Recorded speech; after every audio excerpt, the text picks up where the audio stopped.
This is something that's very common in the United States.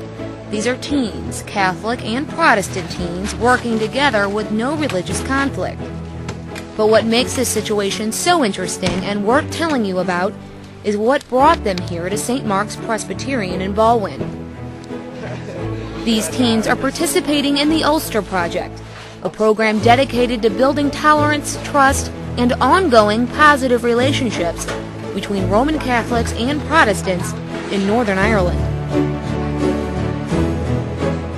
And it's basically the whole crux of the thing is to bring the Catholic and Protestant teens together and show how tolerance can be accepted between the two cultures and two religions.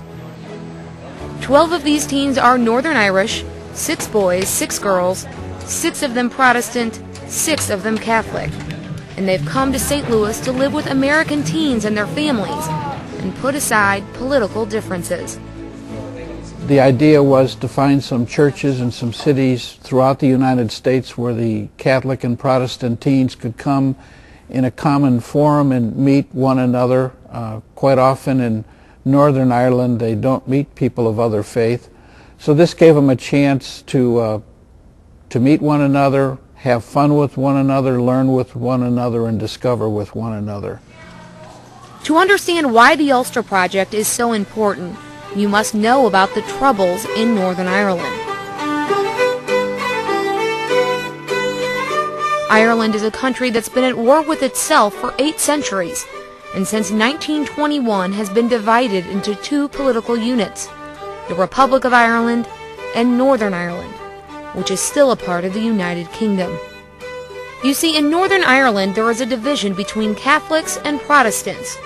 This controversy does not represent a conflict within the doctrinal teachings of Christian faith, but rather designates sides of a political issue.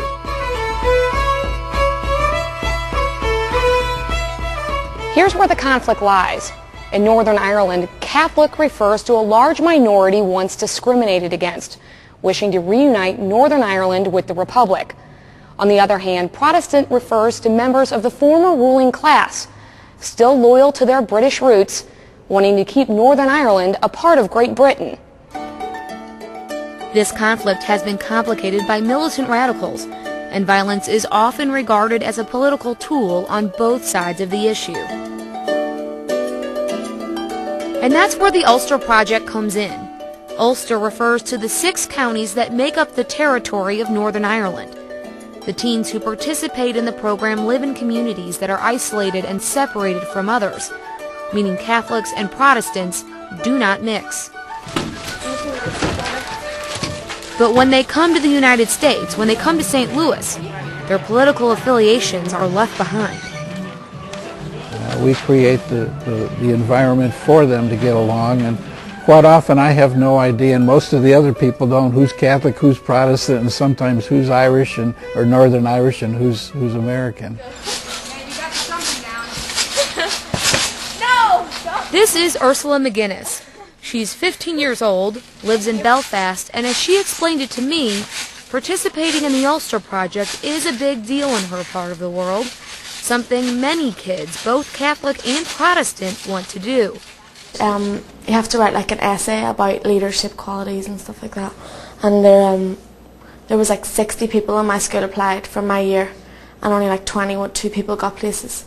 The kids that are picked for this, they're picked for their potential. You know, if they're going to gain from it, it's not the best kids, it's not the worst kids. It's who's going to gain from this experience. Since these kids are here to put differences aside, I didn't ask Ursula about the political troubles in Northern Ireland, but she did make it clear that making new friends was something she wanted to do. Just getting to know everyone, making so many new friends, because there's so many of us on the group. There's like 24 people, and we spend like a month with each other, like 24/7, and you just get to know each other so well and make friends like for life.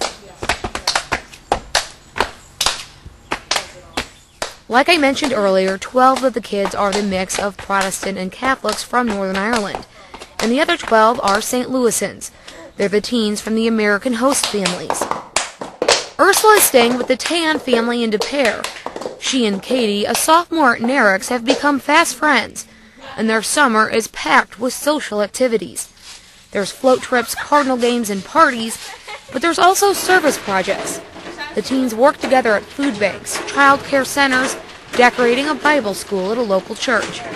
And they have what they call discovery sessions, where they discuss openly the differences in their cultures, both Irish and American. I'm hoping that they learn to get along with one another, both the Catholic and the Protestant, and also to understand our teens, understand some of the issues we have in the United States, such as the black and white issues. Tolerance, I think, and understanding is the biggest thing I hope we get out of it.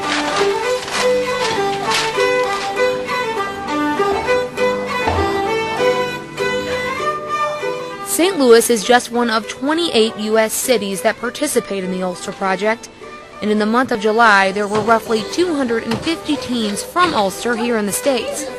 The Ulster Project began in 1975, and St. Louis hosted its first group in 1999, and it isn't cheap. It costs about $15,000 just for the 4 weeks the Northern Irish are here. Somebody might ask, why would it be so much? Well, about half of their airfare is paid for by our local area, and that's somewhere around $6,000 or $7,000. And then the other things are just the activities. There's very little overhead, but it's activities like they went to the Cardinal baseball game yesterday, and we haven't been able to find a way to get economized tickets. We bought cheap tickets the first year, and the kids weren't very interested in the game because they couldn't see what was going on, so we bought better tickets. And we spent around $900 for that game. But if you think about it, when you're dealing with global peace issues and teaching kids how to embrace differences, it doesn't seem like that much money.